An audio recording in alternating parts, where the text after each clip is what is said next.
अस्सलाम वालेकुम एवरीवन, कैसे हैं सब? उम्मीद है कि सब खैरियत से होंगे। अच्छा जी, ये जो ढाबा स्टाइल मिक्स चाय है, ये जो जैसे आप बनते हुए देख रहे हैं, आज मैं इस पे बात करना चाहती हूँ। चाय के तो दुनिया में बहुत ज़्यादा शौकीन लोग हैं और हर तरह के हर एक की अपनी पसंद होती है। कुछ ब्लैक टी पसंद करते हैं, कुछ फ्लेवर में, कुछ मिक्स पसंद करते हैं, कुछ सेपरेट पसंद करते हैं, कुछ कम दूध वाली, कुछ ज़्यादा दूध वाली। हर एक का जो है वो अपना स्टाइल है चाय पीने का। और कुछ लोग तो चाय के इतने शौकीन होते हैं कि वो कहते हैं कि चाय का 1 कप देते जाओ और जितनी मर्ज़ी दिन भर काम कराते जाओ।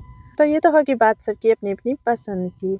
लेकिन मैं बात कर रही थी आज इस मिक्स चाय पे जो ढाबा स्टाइल है जिसको पकाए जाते हैं और इसका फ्लेवर और इसका रंग जो है वो बहुत मज़े का होता है। और सुबह अगर ये 1 कप ले लिया जाए तो मुझे नहीं लगता कि फिर पूरा दिन कोई चाय और पीने की ज़रूरत बाकी रहती है।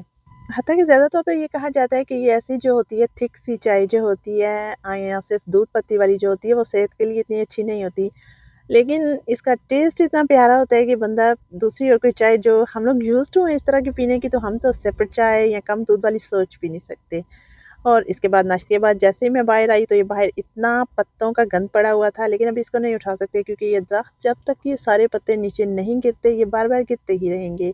तो इसलिए बार-बार उठाने का कोई फ़ायदा नहीं है। एक बार सारे गिर जाएँ तो इसके बाद इसको उठाया जाएगा। अच्छा जी, ये तो होगी चाय और पत्तों की बात। तो दूसरी जो बात मैं करना चाह रही थी आज, इस सबसे पहले आप मौसम देखें कितना प्यारा मौसम है। वैसे तो कनाडा का मौसम हमेशा बहुत प्यारा ही रहता है। अच्छा, तो मैं बात करना चाह रही थी जो लोग नए आते हैं यहाँ पे कनाडा में उनके बारे में।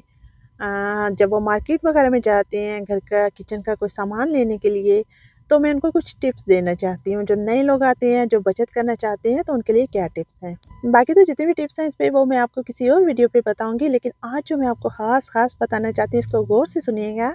और वो टिप ये है कि जब भी आप अपना किचन वगैरह का सामान लेने के लिए मार्केट में जाते हैं, तो प्लीज़ अपने पेट को फुल भर के खाना खा के जाएँ।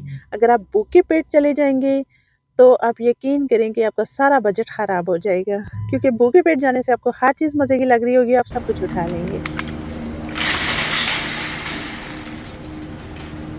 तो बस आप जब भी शॉपिंग के लिए जाएँ अच्छे से खा पी के जाइएगा और उम्मीद है कि आपको ये टिप पसंद आई होगी। अपना बहुत सा ख़्याल रखिएगा। मिलेंगे अगली किसी वीडियो में, तब तक के लिए अल्लाह हाफ़िज़।